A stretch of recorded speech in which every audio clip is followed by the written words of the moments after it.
This is Chicago's all-news station, News Radio 780 and 105.9 FM. Now, the WBBM Noon Business Hour.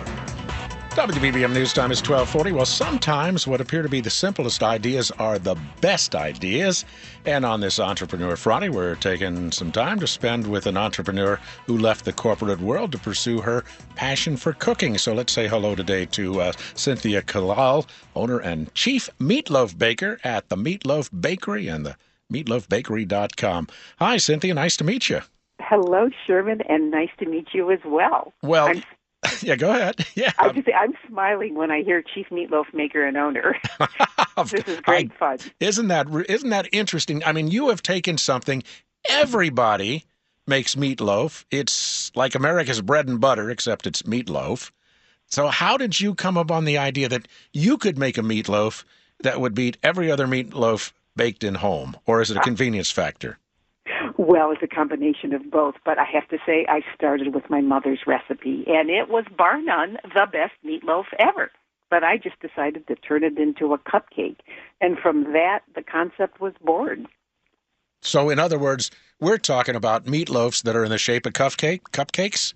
Exactly. Everything looks like a pastry, hence the name, the Meatloaf Bakery, but we've got about 15 varieties, even more actually, and they all look like cupcakes. They're just really darling and delicious. What different kinds of meatloaf do you put out?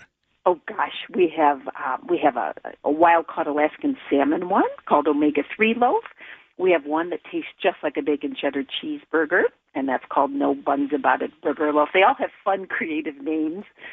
We have a gluten-free vegetarian one for people who don't eat meat. That's called the Yentl Lentil. So the list just goes on and on. Makes me laugh really thinking about this. It's such a brilliant idea. Now, let me ask you, though, about the creation of a business. Now, you did come out of the business world. What did you do before you started your own business? Yes, I actually was in corporate communications and marketing communications for probably about 27 years, if I'm dating myself. So I had good experience in marketing and PR for lots of different companies and banks. Okay. But my passion was cooking. That was my hobby. It still is. And I started with the brick-and-mortar store, and since 2008, we've grown, and we now do mail order called Meatloaf by Mail. I have a food truck. We're just really trying to expand into different channels, just from a little idea and to grow the business. Yeah, I guess people who think about taking their favorite recipe and turning it professional have to know first that it's virtually impossible to do in a home kitchen, not just because of the scale, but because of the health laws that exist. So you really need a professional kitchen to do this, as you started out with, as you say, a brick-and-mortar store, correct? Absolutely, and that gave me the opportunity to create more recipes because I had a place to do it, and you're totally right. And then once you get into mail order, you actually have to have USDA certification.